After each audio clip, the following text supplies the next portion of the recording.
Okay, hopefully this video is going to be a little shorter than the last one.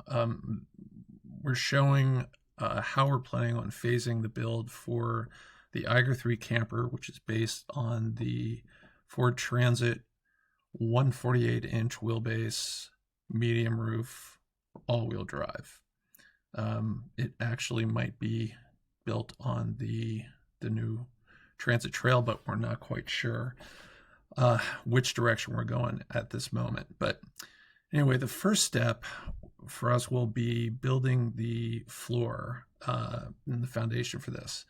And we're actually thinking about possibly going with the AVC insulated floor, which is 3 panels, CNC cut, ready to drop in and glue down. So it would be a very easy way to get the floor done. On top of that, we're probably going to put some form of vinyl flooring on, either sheet or plank. Not sure which direction we're going to go in, but so that's kind of what we're doing there. And then in the front of the slider area, we're going to put a little cubby, which is where we're going to be storing things like a dog leash. All things dog related are probably going to go in there. Possibly flip-flops and things like that too, if we're so inclined. But and the time of year accommodates. But anyway, that's kind of what we're going to do with that. So that's all going to be part of phase 1. Phase 2 is going to be adding some furniture. And in that phase, we're going to have a ottoman, which will be super helpful for kind of kicking out, putting your feet up, getting comfortable, but also is meant for storing a porta potty. And the top is removable. It's a board cushion top, and just flip the board cushion off and you can use the porta potty and put the board cushion and porta potty goes away. Behind that, over on the driver's side, is a IceCo refrigerator. That's a 65-liter fridge. It's removable, so you can put it around camp and use it for a seat if you need to. And underneath that is what we're calling a fridge riser, which is going to house a Webasto air-top heater, which is going to be powered from gas from the fuel tank, and then a shoe cubby, which is going to have a little light so you can find your shoes at night. Behind that over here is a rock and roll bench bed, which will consist of a fixed portion in the back and a movable portion in the front with a hinge.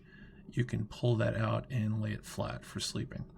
So this configuration is probably where the van's going to be for a while, until we're ready to build a little bit more furniture and move on to the subsequent phases.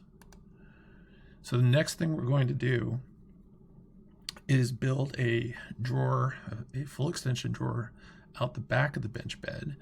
And that drawer is going to serve a couple different purposes. With the lids closed, it can be a work surface or a makeshift outdoor kitchen. You can put an induction cooktop in there and plug it into an outlet. We may have some temporary goal zero AC capacity in the van before we really do the full electrical build out. So then when you open the lids on the inside of that drawer, half of it is going to be dedicated storage, and the other half, which is the half on the passenger side, is something we call the power slide, which is going to hold some of the key electrical components for the van. And that includes the lithium house battery. We're planning on 200 amp hours, probably going Victron. A 200 or 2000 watt inverter charger, probably going Xantrex for that, and a few other things, including a main switch and a few other components that are going to make that system work. We're going to be using something called an Eiger chain to make this work. And Eiger chains are really good at handling moving wires for things like 3D printers. So if you have a group of wires that needs to move a little bit or a lot, an Eiger chain is a great way to make that work, and we're going to be using that product for this installation. So that's how that drawer is going to work. And then this is just what that drawer looks like with the lids flipped up. So there's 2 lids, one for each side, and they can be independently moved, and then they can be locked down. We're going to put a sort of a weather stripping gasket around the edge of those lids where they contact the edges of the drawer beneath. So that will both keep them from rattling and also keep moisture and liquid from getting into that. So for all intents and purposes, that drawer is going to be pretty close to being waterproof. Next thing we will be doing is installing the galley, and which will consist of a sink. We're using a Rivati 15-inch sink, a pull-out sprayer faucet, a 19-gallon water tank, a water pump, a shut-off valve for controlling the water coming from the water tank and to the pump. The control panel will have all the electrical controls. It's complicated, so I'm not going to go into it here, but it's custom, and yeah. Our goal with this is to keep as many of the switches and controls for the electrical system off the wall panels in the van as much as possible. We're trying to simplify the wiring, so all the wiring really in this van is kind of hidden in the furniture and not hidden in the walls. There is going to be some wiring in the walls. We can't avoid it completely, but we're trying to minimize that as much as possible. Mainly for servicing. So if something goes wrong with any of these components that are attached to the control panel, the control panel can be unscrewed from the cabinet, and you'll have access to the back of all of those things. So it makes setting up the electrical system a lot simpler than having switches scattered around the van, which I just don't think is a good solution. The other thing we'll be doing is we are adding what I'm calling a pivot table, and we kind of borrowed this concept from the Westie, and I've used it in a Westie. I just think it's a great solution for having a table that can be used in sort of the living space while sitting, and also be stored kind of out of the way, but easily accessible if you need it. So it pretty much amounts to a bent pipe. We're going with an aluminum pipe, and we're going to thread one end of it so it can be screwed into a fitting on the bottom of a 3/4-inch bamboo table. And at the base of it, it will fit into a sleeve, which will be mounted at the base of the galley. And we're actually going to have 2 of these mounts. We're going to have one here at the base of the galley, and then we're going to have another one at the forward side of the fridge riser. And that will allow the whole table to be lifted out of the sleeve and put in the other mount and used. That table can then be used if you're sitting in one of the front seats swiveled around, or it can just be out of the way if you've got the bed extended and you want the table out of the way. The other thing that can be done is the arm, or the leg, I should say, of the table can be unscrewed from the tabletop, and that pipe can be stored underneath the bench bed in this area here, and we'll put clips mounted to the floor in order to allow that to happen, be just easily clipped in so it doesn't go anywhere. And it's not going to change really how much room we have for storage under here, and there is quite a bit.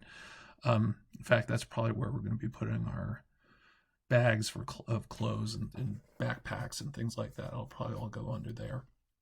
But it will also allow that tabletop then to be clipped to the back of the bench, so the table can pretty much disappear completely if necessary, if that's what we want.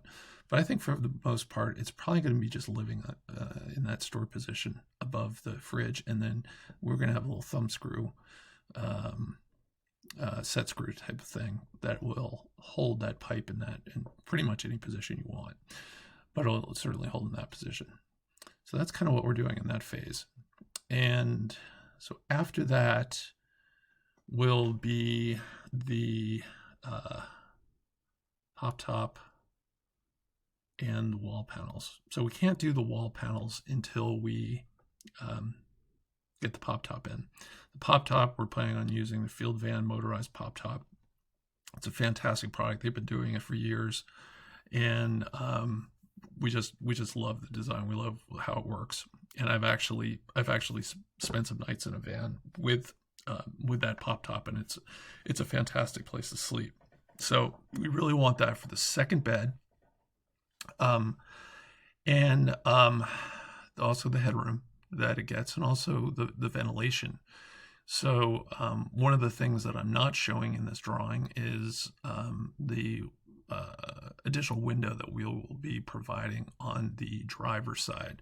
So if we get the trail comes with a fixed window on the passenger side. It's part of the slider. There's some really good aftermarket solutions for windows for the Transit, and we're going to be using one that's going to provide some ventilation, some additional ventilation on the driver's side of the van.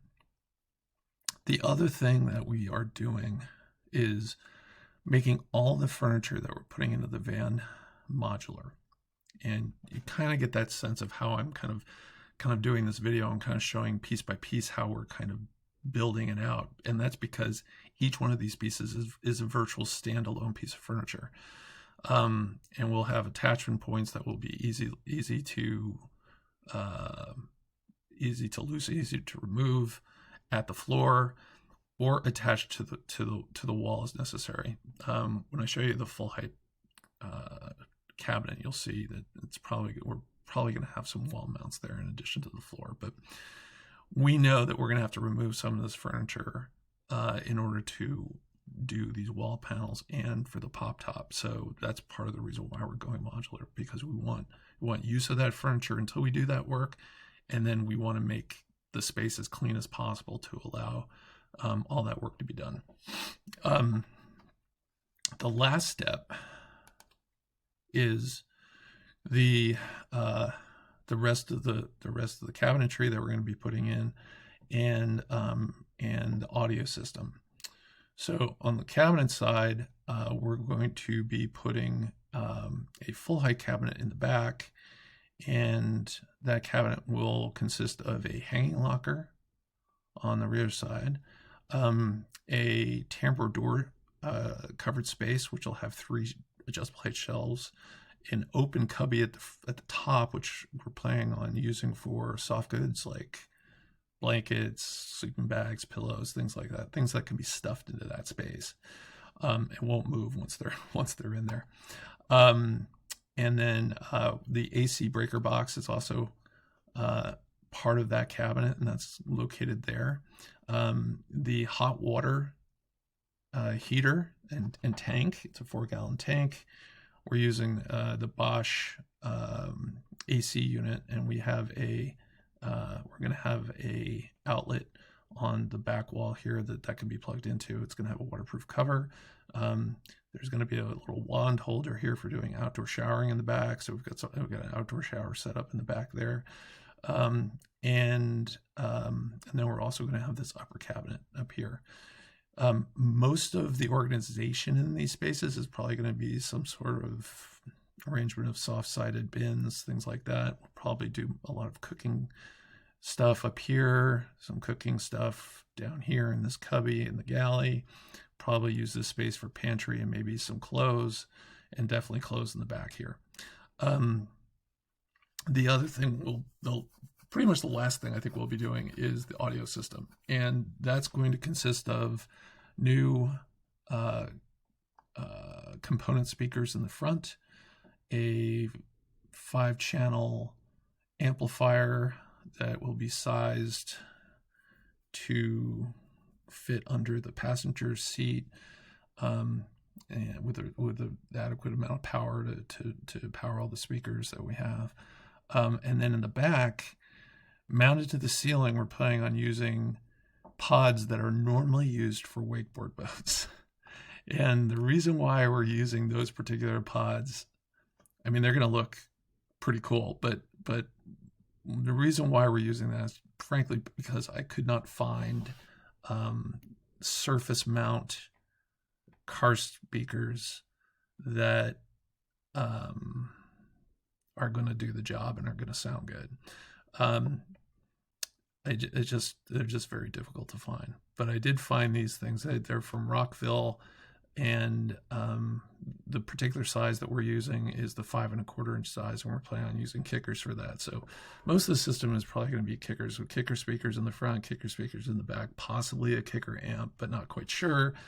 And the other cool thing about these pods is they can be swiveled, so we can put them in any position we want. We can even turn them and aim them out the slider door if we want to do that at camp. I'm not sure how many chances we're gonna have to do that, but it's nice to know we could do it if we want. So that's pretty much it for what we're doing for the build on the inside. On the outside, if we go with the trail, we're going to get 30.5 inch tires, good sized tires, pretty much the max size. I think that's reasonable. You can go probably a little bit bigger, but reasonable for the Transit. It has a factory warranted 2 1/4 inch lift, which is fantastic, and without putting any stress on the CV joints, and a bunch of other goodies, a bunch of other nice things that the Trail has as part of its package that I think makes it a pretty decent overlanding vehicle. We may be updating the suspension in the back. We may be adding the Van Compass Falcon piggybacks with their shock bracket, which raises the bottom of the shock quite a bit, and I think is for off-road use, I think almost a requirement. So we're probably going to do that, and then in the back we might be adding a spare tire mount, maybe even a ladder. Illuminous has a good product for that. Not sure about the front. Maybe some lights, maybe a tuned bumper with a winch. I don't know. Kind of probably a fairly low priority, but who knows? We're not sure exactly what the phasing of all the stuff on the outside is going to be. Probably some solar on the roof, on top of the pop top. It can accept a rack, so we're probably going to have some solar up there. We might put Max Tracks up there, and we'll probably have some form of awning. Not sure whether we're going to go with a 270 or what. Or the Fiamma is super popular. Thule makes a pretty good awning too. We know for sure we're not going with a powered awning, so the awning's going to be manual. I think that's it. So thanks for your time. I hope you enjoyed it, and we'll talk to you soon.